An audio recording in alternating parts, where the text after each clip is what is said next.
bien y escuchamos bien.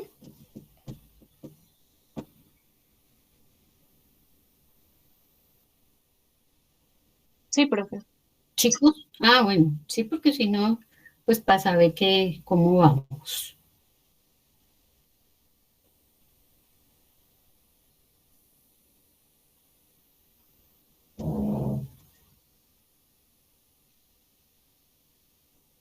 Bien.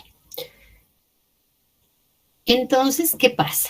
Resulta que ya hablamos nosotros de que habían unos nemátodos, ¿no es cierto? Unos nemátodos que son intestinales y unos platelmintos intestinales, pero nos falta todavía la parte de los nemátodos que son tisulares, es decir, tisulares hace referencia a tejidos, ¿sí? Entonces, ¿qué pasa? En el caso de los tejidos, pues hay principalmente un grupo de parásitos que son nemátodos que se llaman las filarias. ¿Sí? Entonces, dentro de las filarias hay varios géneros. Aquí vemos, por ejemplo, esta es la Buchereria bancrofti, el Oncocerca volvulus, así se llama, la Brulla malayi, el Loa loa, la Manzonella osardi y la Dirofilaria imitis. Esos son los géneros de las filarias, pero los más importantes, digamos que son la Buchereria bancrofti y el Oncocerca volvulus. Más importantes en el sentido de que, pues son los que están con mayor prevalencia. ¿Sí? Entonces, ahí esos son los principales que vamos a hablar. ¿Qué es importante aquí? Requieren un huésped intermediario que van a ser los artrópodos o los mosquitos. Entonces, así como otras parasitosis como la malaria, como el anófeles, así también como en el tripanoso malpito, así como en el caso de la leishmania, pues la que llamamos la palomilla, acá también se requiere un mosquito, que puede ser un artrópodo, y este va a ser el huésped intermediario, que es el que va a transmitir como tal la enfermedad. Aquí en este huésped intermediario, ay, me asusté tanto, que discúlpenme, qué pena, es que tengo aquí una ventana de mi edificio y veo al frente que se cae algo ahí desde como el octavo piso y me asusté, pensé que era como una persona, pero no, no. Qué pena.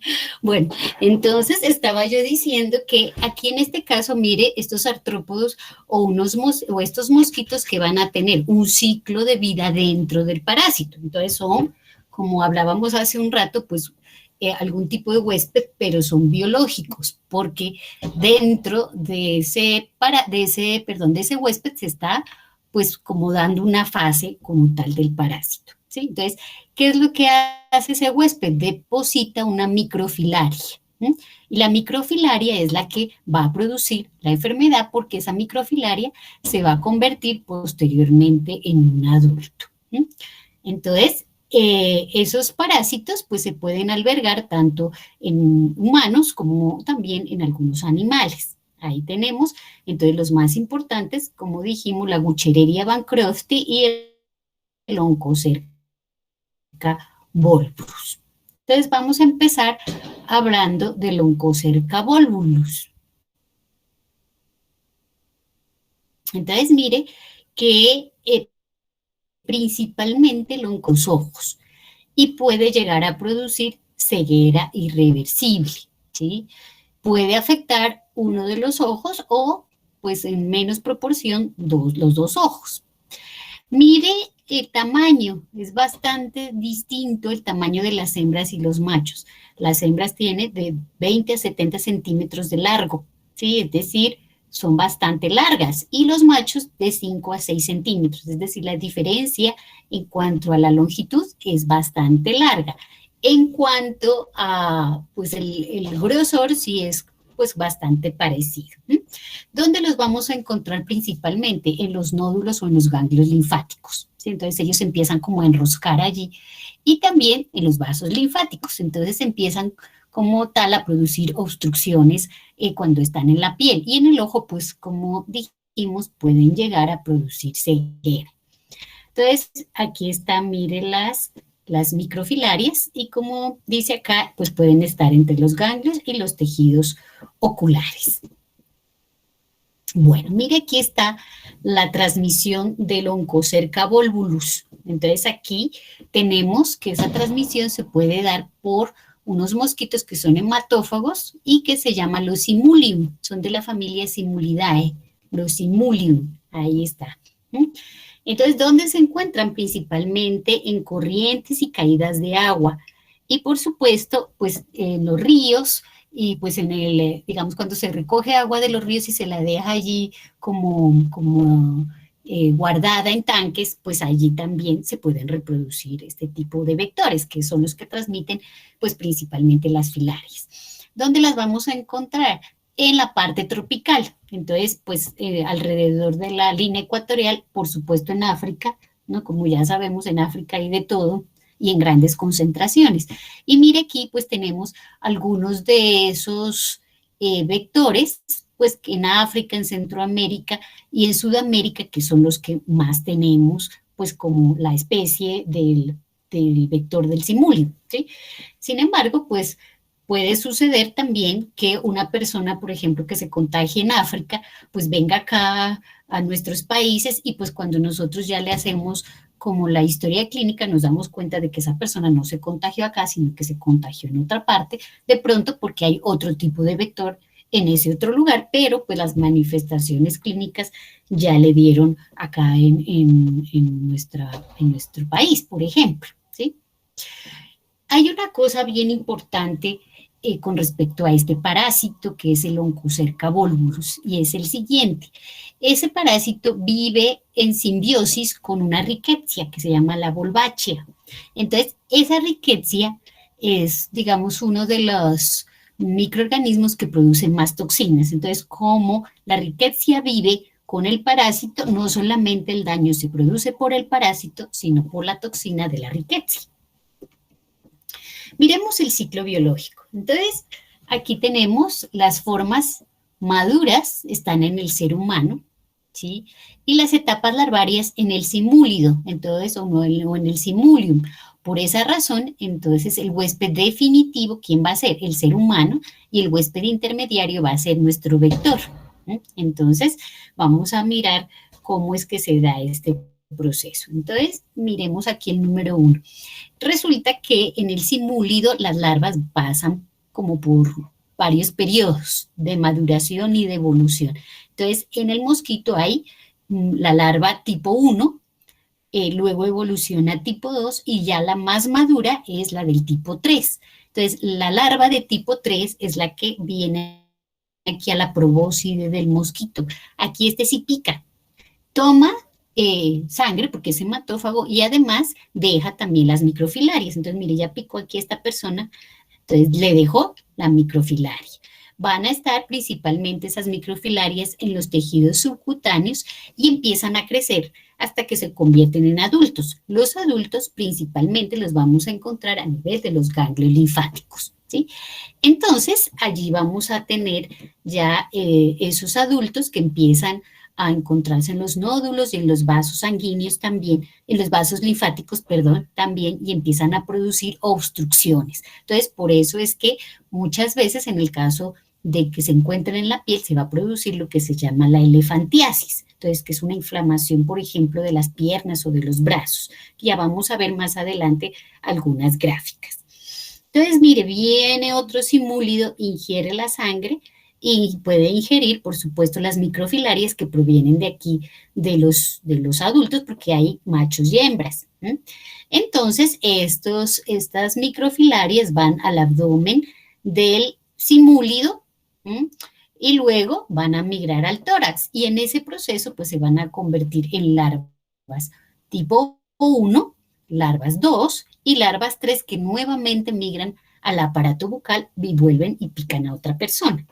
Alguna vez me preguntaban, ¿tiene que ser el mismo mosquito? No, puede ser otro distinto. Puede ser el mismo, puede ser diferente, ¿no es cierto? Porque mosquitos, pues hay muchísimos y como están como tal cultivándose, pues hay como mucho tipo, mucho mosquito del mismo, ¿no? Claro está, eso sí, del mismo género, pero pues hay muchos mosquitos como tal, entonces no tiene que ser específicamente el mismo para que se cumpla el ciclo biológico.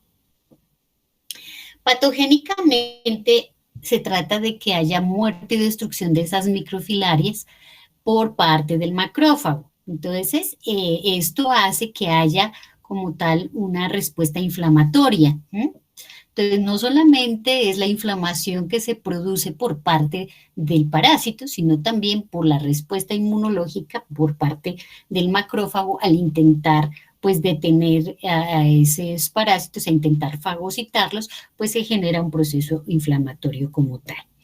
Como les comenté, la riqueza que viene siempre con el parásito va a liberar endotoxinas que también favorece el fenómeno inflamatorio y entonces eso hace pues que se dé como tal las manifestaciones clínicas propias de esta parasitosis. Entonces, puede haber como tal una oncocercosis, en el caso de la oncocerca volvulus que esté generalizada, o puede hacerse un proceso que se llama la oncodermatitis hiperreactiva, ¿sí? Entonces, generalizada, pues no hay tanta inflamación cutánea. En cambio, en la parte de la oncodermatitis hiperreactiva, es decir, que ya es como tal especializada en la piel, allí sí se da una respuesta inflamatoria bastante severa, aunque no hay tantos nódulos inflamados, pero sí la respuesta se da a nivel de la piel principalmente, por eso se llama oncodermatitis. Entonces, mire qué vamos a encontrar en la piel: irritación, prurito, edema, hipertermia. Como dijimos, los nódulos inflamados, y aquí hay la paquidermitis y la liquenificación. Entonces, la liquenificación es todo esto que ustedes ven como de color oscuro, ¿sí? Entonces se torna la piel dura, se torna oscura, rígida y pica demasiado. Paquidermitis, pues viene de paquidermo, que tiene que ver como con principalmente los elefantes. Entonces, ustedes han visto la piel de los elefantes que es gruesa, que es rígida. Entonces, así se pone las personas que están infectadas, por ejemplo, con el oncocerca volvulus, en el caso de piel, claro está. Miren, aquí se observa, bueno, esta de aquí arriba no está tan clara, pero miren esta y miren esta de aquí. Puede ir hacia los ojos, claro está. En el ojo, ¿qué se va a observar? Se va a observar una reacción inflamatoria. Y ahorita les voy a mostrar un video del oncocerca volvulus en el ojo. Y puede ir hacia los órganos linfáticos, pues, y por supuesto los tejidos linfáticos, ganglios y vasos linfáticos, y allí pues se puede alojar produciendo también fenómenos de tipo inflamatorio. Miren aquí el señor, por ejemplo, los testículos es uno de los órganos que más se afectan por este tipo de parásitos. En cuanto a la respuesta inmune que tenemos, principalmente es mediada por una respuesta de TH2, pues por supuesto una cantidad de citocinas proinflamatorias y antiinflamatorias que se generan por el TH2. Esto pues hace que se dé una disregulación de la respuesta inmunológica. Hay una gran cantidad de neutrófilos y hay una gran cantidad de anticuerpos. Y esos anticuerpos pues también colaboran para que haya un proceso inflamatorio y todo esto pues hace que se dé la sintomatología propia de la enfermedad. Miren aquí los inmunidos, entonces son abundantes en una época lluviosa. Son pequeñitos, ¿no? De 2 a 3 milímetros, son muy distintos a los pitos son grandotes, estos son chiquiticos. Puede darse principalmente pues en las piernas y en los brazos, en el caso de que sea pues a nivel de extremidades y pues como ya dijimos también en los ojos, ¿no es cierto? En México, el otro día que estaba viendo con los otros estudiantes un video, desde 2015 ya se habló de que no había oncocercosis, que ya digamos es un país que está libre de oncocercosis. Entonces, pues eso muy bien allá porque se han, digamos, establecido algunos programas de prevención para la oncocercosis. Entonces, las personas que resultaron de pronto con algunos síntomas básicos o iniciales, pues rápidamente empezaron a tener como una atención sanitaria y por eso pues prácticamente se ha erradicado y también pues gracias a los insecticidas que se han usado para terminar con esta infestación de los inmunidades. Resulta que estos parásitos tienen unos mecanismos de evasión. ¿Mm? La respuesta inmunológica no afecta a los gusanos, ni a los adultos, ni a los microfilarias. ¿Por qué? Porque son demasiado fuertes, son demasiado grandes para la respuesta inmunológica, de forma que ellos pueden evadir y burlar esa respuesta inmunológica. Entonces, pues también hay una respuesta de TH1 que es ineficiente. Acordémonos que TH1, ¿qué significa? Que hay una mayor respuesta como tal proinflamatoria. Entonces no es tan eficiente, sino que es mucho mejor la respuesta de TH2, pero pues en ese caso no hay un favorecimiento a nivel de la eliminación de los parásitos, además porque tienen una cutícula supremamente gruesa. Vamos a encontrar, eso sí vamos a encontrar eosinofilia, si le hacemos un cuadro hemático, pues la eosinofilia recordemos que me va a dar positiva para todos los parásitos y sobre todo para los helmintos. Y pues aquí observamos, mire, esta persona con las lesiones cutáneas, y aquí dijimos la liquefacción, liquenificación más bien, y la parte de la piel rígida, la parte de la piel oscura que se puede observar en los pacientes. Hay una prueba que se llama la prueba de Mazzotti, ¿sí? Pero resulta que no es lo suficiente específica, entonces pues puede dar de pronto resultados falsamente positivos. Además que esos parásitos pueden provocar reacciones alérgicas. Entonces, muy importante que, por ejemplo, si se da una urticaria, pues se pueda determinar si es por acción de un parásito o por una acción de una respuesta como tal alérgica. Recordemos que en estos casos de los parásitos, pues vamos a encontrar muchos eosinófilos, mucha inmunoglobulina E, pero pues esas dos cosas también las podemos encontrar en las reacciones alérgicas, por lo tanto, pues hay que hacer un diagnóstico diferencial. Podemos encontrar como tal las microfilarias en la biopsia o también podemos encontrar en los adultos, los nódulos linfáticos. Por supuesto, la parte de los ojos lo hace principalmente el oftalmólogo. Entonces, observa pues algunas alteraciones a nivel del ojo. Y pues digamos que en ese caso, para poder establecer que directamente es el oncocerca, hay que mirar el parásito o también pues se pueden hacer pruebas inmunológicas. Sin embargo, en este caso sí se pueden ver los parásitos, ¿sí? En el caso, por ejemplo, el toxoplasma, los toxócaras catis y canis, no se pueden ver los parásitos porque son protozoarios y son unicelulares, pero estos, como son gusanos largos, estos sí se pueden ver por medio de los análisis que hacen los oftalmólogos. Entonces, mire, allí tenemos algunos de los, como tal, de los neutrófilos y de los eosinófilos, sobre todo, que se encuentran cuando se hace una biopsia de piel.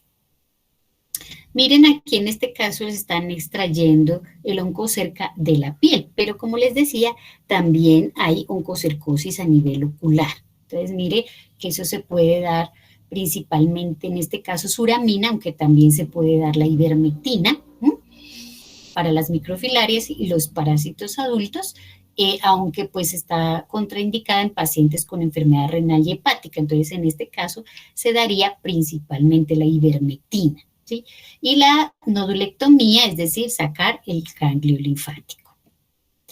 Aquí está, mire, también la ivermectina, como decíamos, que elimina las microfilarias, para eliminar la riqueza, que ya sabemos que siempre va a estar con el caso del oncocerca, entonces se pueden dar desoxiclinas para eliminar la parte de la riqueza, entonces se puede dar el tratamiento como tal, combinado. Y la prevención, pues principalmente se da por aspersión de herbicidas en los ríos para eliminar el vector.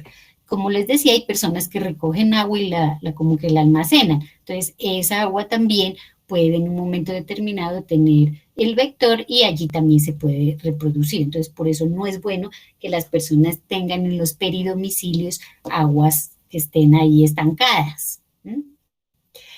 Miremos la epidemiología. Mire que, como decíamos, pues se encuentra principalmente en los sectores tropicales. África, mire allí cuántas personas ahí tenemos, 18 millones de personas en total, pero si nosotros nos damos cuenta, pues en estos países africanos alrededor de la línea ecuatorial, pues es donde más está la afectación. África, México, como les decía, en México pues ya se eliminó como tal o se declaró un país libre de oncocercosis, aunque pues obviamente eso tiene que seguir cuidándose porque pues uno no sabe que empiece por allí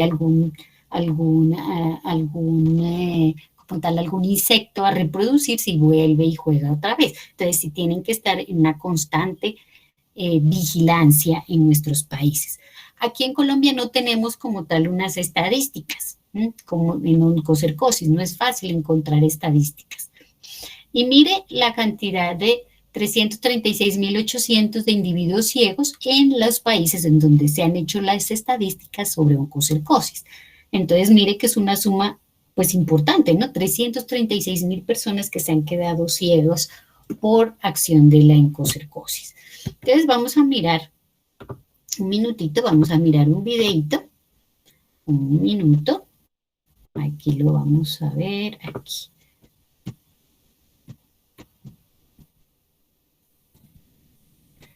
Vamos a mirar un video del Oncocerca volvulus para aquí, para que miremos cómo le sacan a una persona el oncocerca del ojo.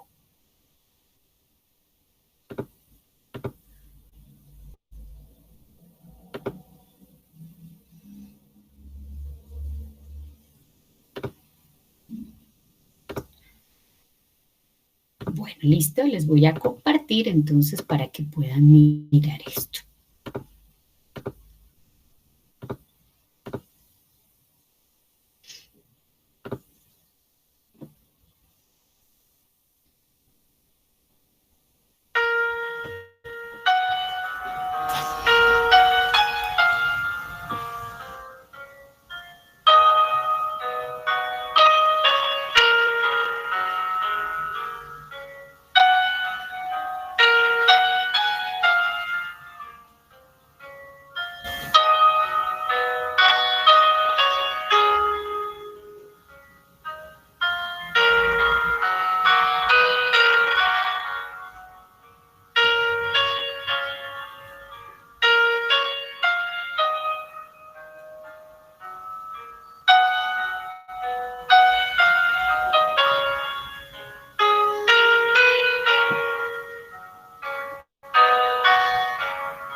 Bueno, listo. Entonces allí tenemos precisamente el video. Ahí vimos, ¿no? Ese video precisamente sobre el Oncocerca volvulus. Permítanme un segundo que alguien me está escribiendo acá de su grupo, creo que es. Le estoy respondiendo.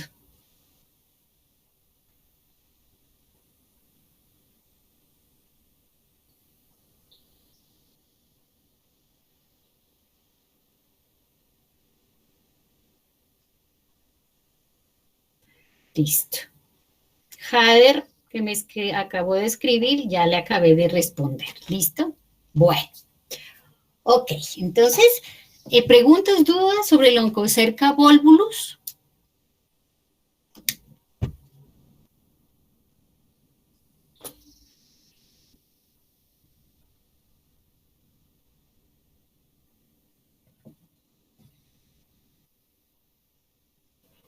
No, señora.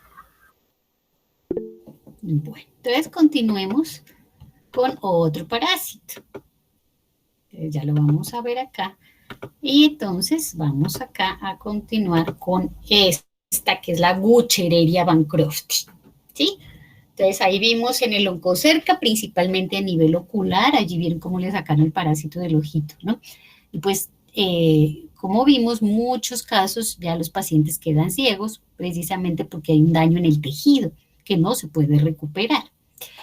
Aquí miren el caso de la Wuchereria bancrofti, miren el brazo de este señor, miren la pierna y miren los testículos cómo están. Entonces, la misma cuestión. Creo que aquí hay alguien que está escribiendo. Bueno, no, parece que no. Entonces, mire lo que les decía anteriormente en el caso del ojo. ¿Qué pasa? Puede que se le dé el antiparasitario, por supuesto, pero el daño en el tejido ya está hecho, por eso el paciente queda ciego. Aquí pasa exactamente lo mismo. En este caso, mire que ya pasó a una fase que es bastante agresiva, se le puede dar el antiparasitario, claro está, pero pues el daño en el tejido también ya está hecho, entonces ya en este caso pues tendría que hacerse como una reconstrucción, ¿no es cierto? Para pues organizar bien esto, porque digamos que el parásito ya se desintegra o de pronto hay que sacarlo también en los casos que no suceda esa desintegración y pues tocaría también pues hacerle como una especie de cirugía para que pueda volver a su normalidad la función y la anatomía del brazo. Entonces, mire como en el caso de la pierna, y mire esta pierna de acá y mire este brazo. Por supuesto, los testículos, pues no se puede quedar así con la piel y con el tejido de esa manera. Entonces, hay que hacerle pues una cirugía para que vuelva nuevamente a tener pues como su aspecto normal, ¿no? Y la funcionalidad, como les digo, dependiendo, pues puede suceder que no pueda caminar con esa pierna como está de inflamada y con las larvas que tiene allí en los vasos linfáticos. Entonces, ¿qué es la Wuchereria bancrofti? Es un nemátodo, también hay machos y hembras. Aquí no son tan grandes, ¿no? Mire, de 3 a 4 centímetros y de 6 a 70 centímetros la hembra. Como siempre dijimos, la hembra más grande que el macho. Sobre todo lo vamos a encontrar en Asia, en África y menos común en América. Pero como pues les decía anteriormente, puede ser que una persona esté en el África y que después venga acá a Colombia. Y entonces pues aquí ya podemos observar de pronto ya la sintomatología. Entonces pues no nos podemos fiar en que aquí en Colombia no hay, sino que pues tenemos que hacer una muy buena historia clínica de ese paciente para que nos comente pues si estuvo alguna vez en algún país donde esté como mayor la predisposición de los insectos como tal. Bueno, aquí también, como dijimos, hay machos y hembras. Entonces, mire, la hembra igual, la vagina siempre va en la parte media del parásito. Aquí tenemos el macho. Y pues ahora vamos a ver que la Wuchereria bancrofti tiene una cutícula como tal, mírela, ahí está. Sí, esa cutícula es bien importante porque eso hace que diferencie de otros tipos de filarias. Entonces, aquí viene la parte oral y aquí viene la cutícula como que se saliera un poco de esa parte. Mírenla, aquí está. Entonces, ¿cómo? Por supuesto, yo puedo diferenciar la guchereria de la brulla, de la loa loa, de las otras, porque no tienen esta vaina. Entonces, esta capuchita o esta vaina solamente la tiene la guchereria Bancrofti. Para efectos prácticos, pues uno de pronto dice, no, pues a mí no me interesa saber si es una guchereria o fue una loa loa o qué. Lo que le interesa a uno saber que es efectivamente una filaria lo que le está afectando el parásito, ¿no? Por eso digo, para términos prácticos. Entonces, mire, allí tiene diferentes formas, ¿sí? Sus extremos. Entonces, ¿qué hace? Pues la diferencia entre uno y otro. Mire, la Manzanella osardi tiene como un extremo filudo, pero pues, como les digo, esto ya sobre todo se hace en investigación.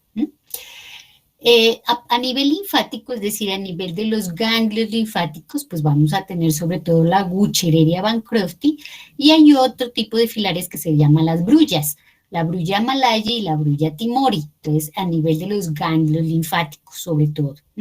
A nivel subcutáneo, pues vamos a tener el Oncocerca volvulus, que ya vimos en el ojo, el loa loa y la Manzanella streptocerca, que estos los vamos a tener pues sobre todo a nivel de la piel.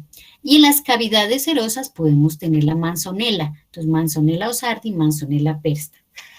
Digamos que en este caso, pues sí se pueden ver muy bien las filarias, ¿no? Porque pues eso es algo benéfico, algo bueno. Hay otros parásitos que nunca se ven y pues hay que buscarlos de varias maneras porque son muy chiquitos. En cambio aquí, pues son larvas, son microfilarias y son adultos que son grandes. Entonces, en ese caso, pues se facilita el diagnóstico. Lo que pasa es que como hay personas que no tienen una, digamos, una visita al médico periódica o que no pueden, como siempre hemos dicho, tener una asistencia médica, pues por eso es que se complican más. Entonces aquí, mire, tenemos los diferentes tipos, tanto de los adultos como de las filarias. ¿Quiénes son los vectores? Entonces, aquí los vectores en el caso de la Guchereria bancrofti son el Culex, el Aedes y el Anopheles.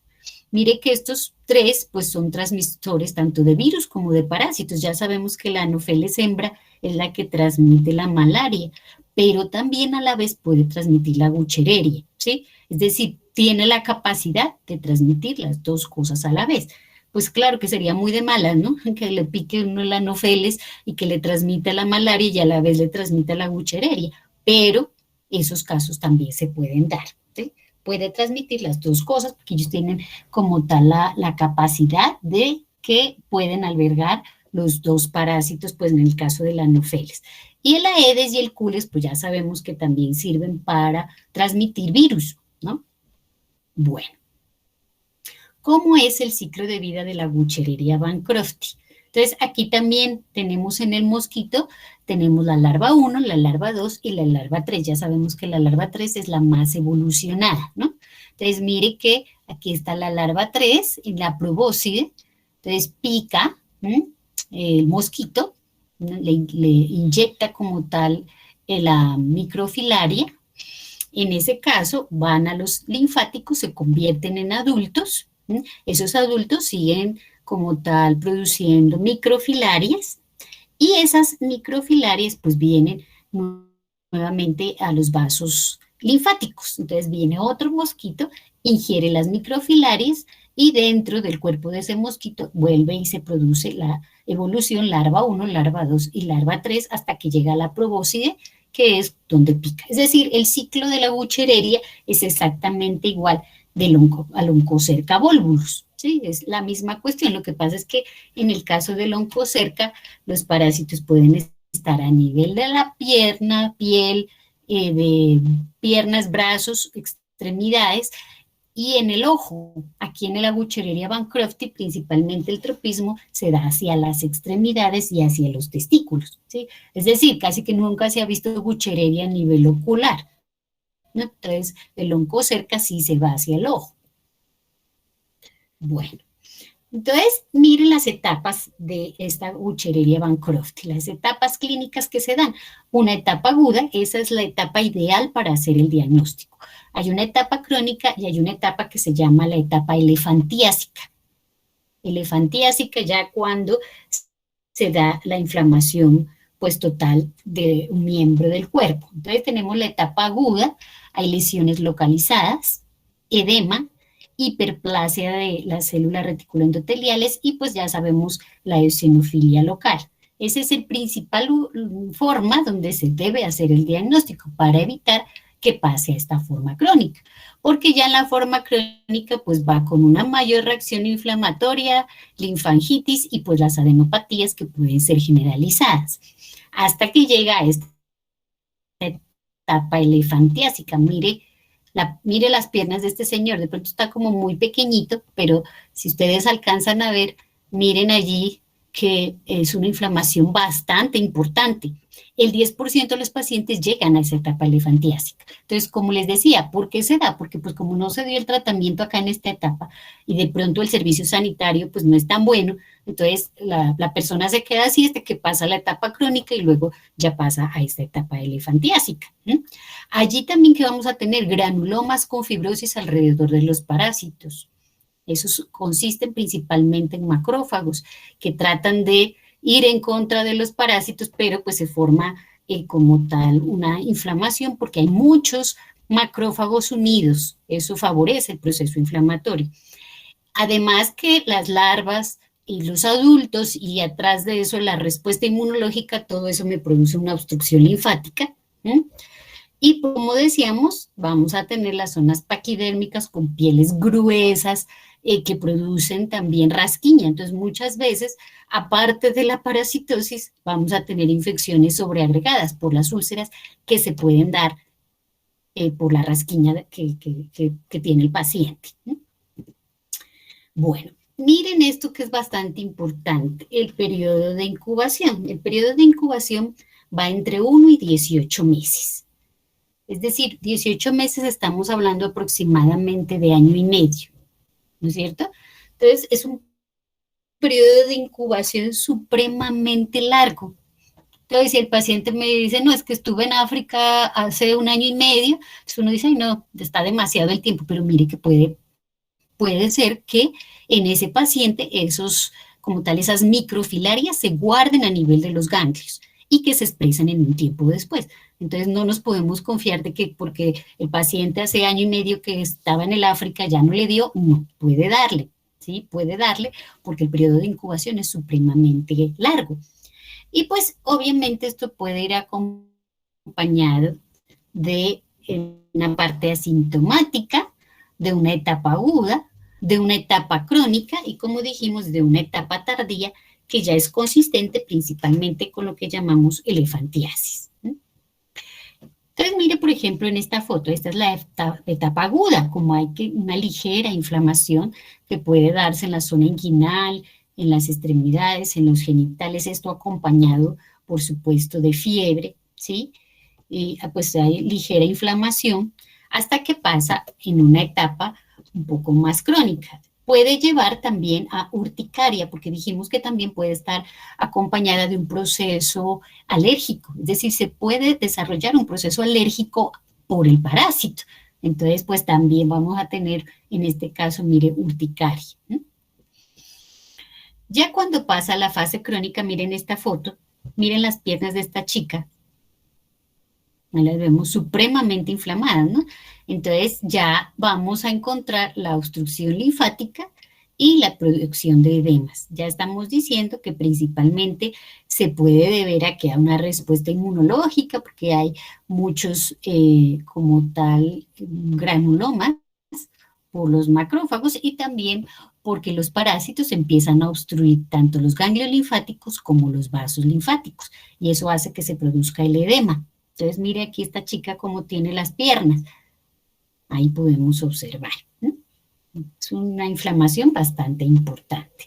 Obviamente, pues también en diferentes órganos puede migrar también el parásito. Y aquí, pues vamos a observar como tal la piel, mire, súper gruesa, ¿no? Lo que dijimos paquidérmica, gruesa, rústica, oscura. Mira, aquí está empezando, pero aquí ya pues es un caso un poco más severo, hasta que pues puede llegar incluso pues a la parte de la elefantiasis, que ya ustedes ven que es está progresando hacia esa fase, ¿no? Esto es en el caso de los testículos. Mire este señor cómo tiene el testículo, ¿m?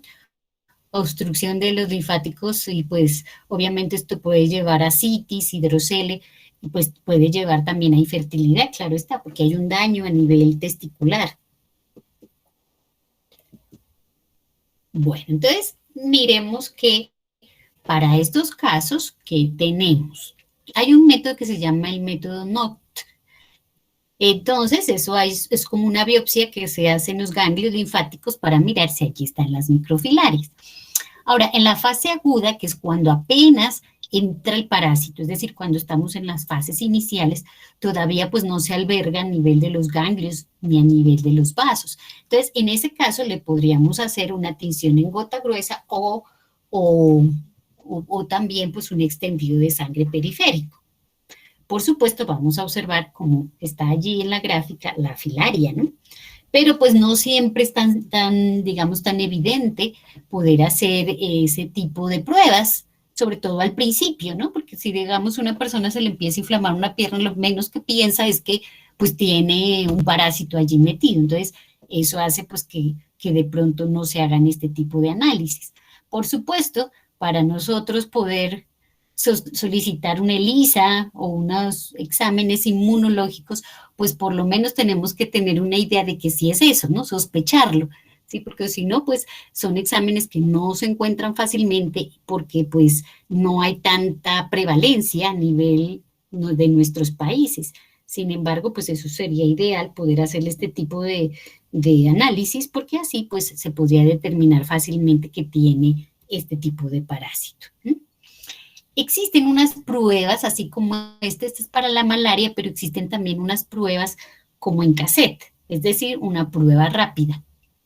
Entonces, en el cual nosotros podemos observar precisamente si el paciente tiene o no tiene, por supuesto, el parásito. Sin embargo, pues sí sería ideal pues su utilización, aunque pues no se consigue tan fácilmente en el mercado. Como les decía, también se puede hacer un análisis con métodos de contraste allí en el ganglio linfático para poder observar precisamente las larvas, como podemos observar allí en la linfocintilografía. Bueno, mire dónde se encuentra la Buchereria bancrofti principalmente. Entonces, también en la parte del África, ¿no? Alrededor principalmente de la línea ecuatorial.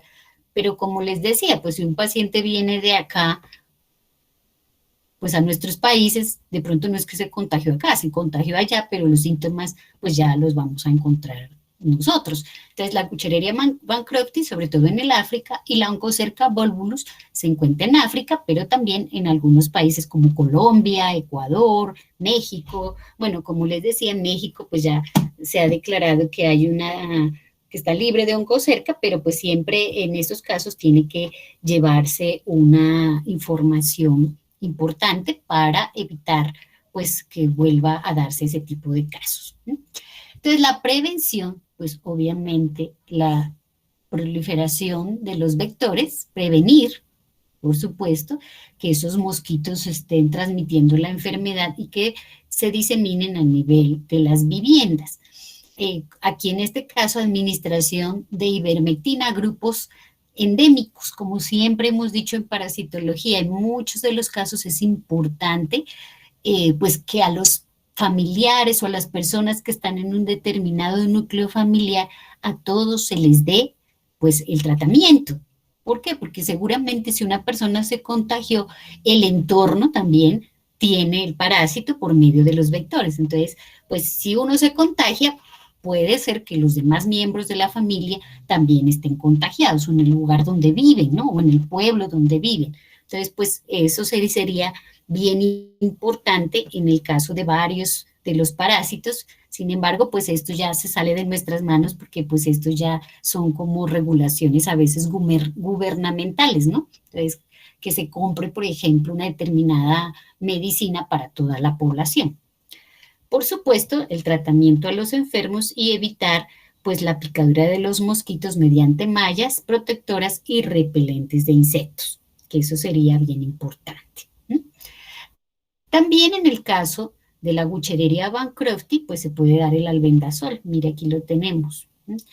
O la dietilcarbamazina. Lo que pasa es que la dietilcarbamazina puede en algunos casos también producir algún efecto alérgico, ¿sí? Bueno. Entonces, mire, por ejemplo, tenemos un caso clínico de una mujer de 22 años de Guinea Ecuatorial. Y mire aquí que presenta prurito de 5 años de evolución en las extremidades inferiores. Pues como pensaron que era una respuesta alérgica, entonces le dieron un antihistamínico, sin embargo no tuvo respuesta a ese tratamiento antihistamínico. Entonces uno que pensaría, bueno, si vieron que el antihistamínico no le servía, pues yo tendría que empezar a hacer obviamente unos exámenes adicionales, ¿no? Mire, es natural de Guinea Ecuatorial, tiene 22 años, entonces uno dice, ah, bueno, tiene algún factor de riesgo importante porque es una zona endémica. Luego empieza a tener entonces la liquenificación leve, principalmente, con una mayor pigmentación, dice, en la pierna izquierda.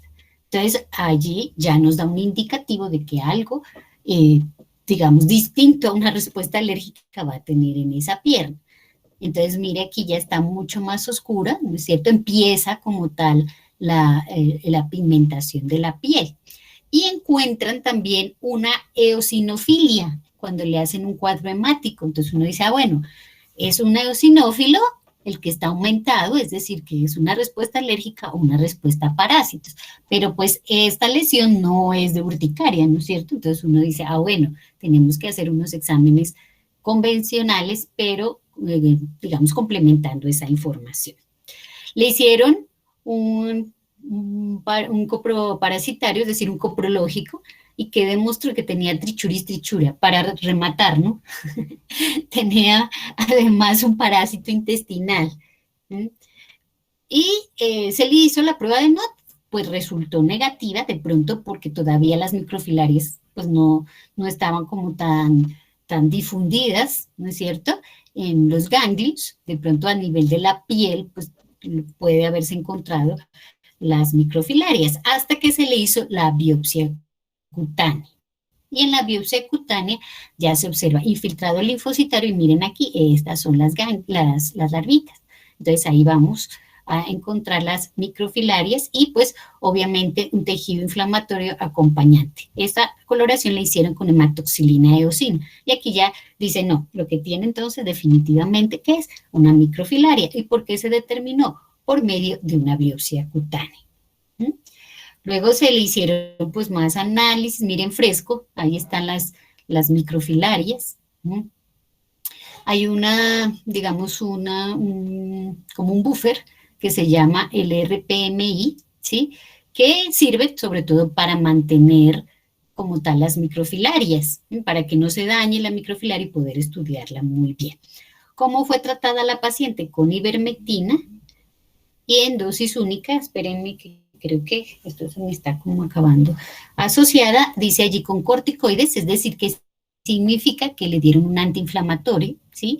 Para evitar, pues, que la pierna empiece a edematizarse más y que la respuesta inmunológica baje, y los antihistamínicos, pues, que le dieron también de pronto como para evitar, por supuesto, esa respuesta inmunológica de tipo inflamatorio. Y pues allí tenemos una fotico de las microfilarias, miren, allí las podemos observar. Entonces, también, permítanme un momento.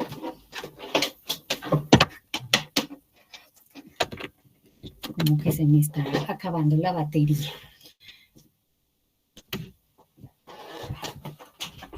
Entonces, ¿qué tenemos? Tenemos que aquí en este caso, exacto, ahí sí ya conecto.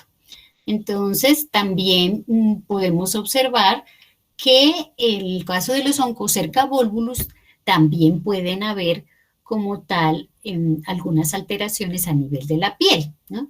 Entonces, en este caso, mire la hiperpigmentación, sobre todo de la pierna izquierda. Y pues esto también puede ir acompañada de adenopatías, ¿sí? De algún tipo de edema cutáneo y de algunas formas liquenificadas, como pues hablamos anteriormente. Miren en el caso aquí de esta persona, miren a la pierna como la tiene es oncodermatitis. ¿M? Entonces esta está como un poco más grave que esta, ¿no? Ahí alcanzamos a ver que ya está más oscura, la piel está más dura, ¿no es cierto? Y hay la hiperpigmentación y ya pues se observa la liquenificación. También pues puede estar acompañada, como dijimos, de la linfadenopatía. Ahí pues podemos observar. ¿M? Bueno. En el caso, por ejemplo, de las oncocercosis, mire, pues ya dijimos que los países africanos y aquí también en América tenemos oncocercosis, que la parte de Buchereria bancrosti principalmente se encuentra a nivel del África, ¿no? Y pues cursa principalmente, pues con lo que ya dijimos, a nivel de la piel y en el caso de la oncocercosis, sobre todo a nivel ocular. Esta gráfica que tenemos acá es de un programa de prevención, ¿sí? De, aquí como dice, de oncocercosis, de control de oncocercosis. Entonces esa la fijan en varios hospitales, en centros de salud, para que la gente se entere y vaya pues, rápidamente al médico cuando tenga alguna de estas sintomatologías. Entonces hablan principalmente del vector, hablan de que ese vector pues va a picar, que se van a colocar las microfilarias a nivel de la piel y que después ellos van a empezar a crecer y que puede tener algunas lesiones a nivel del ojo o que puede tener alguna lesión en piel. Y que la idea es que pues cuando la persona tenga alguna sintomatología al respecto, pues que por supuesto tenga una visita al médico urgente para que pues se le pueda dar el tratamiento de forma oportuna cuando está en la etapa aguda y no esperar a que llegue a la etapa crónica o a la parte de la elefantiasis. ¿Mm?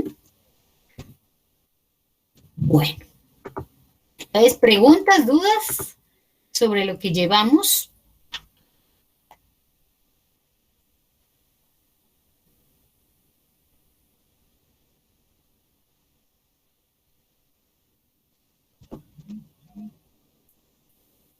¿No hay dudas? No, profe. Bueno, ok, entonces listo, todo re claro. Hoy fue una clase muy rápida, con ustedes me rindió un montón. Con los del otro grupo del otro día sí me demoré un poco más, pero acá bien. Entonces mire que ya les queda ahí tiempo para que agilicen su libro, ¿no? Como les dije, me lo pueden enviar ya desde hoy, me lo pueden estar enviando. Sí, los que ya van terminando pueden enviar plazo máximo de entrega 24 de mayo. La próxima clase que vamos a hablar principalmente de las técnicas en parasitología. Entonces vamos a hablar de unas técnicas de concentración, de cómo se puede recoger la muestra, de cómo se puede mantener la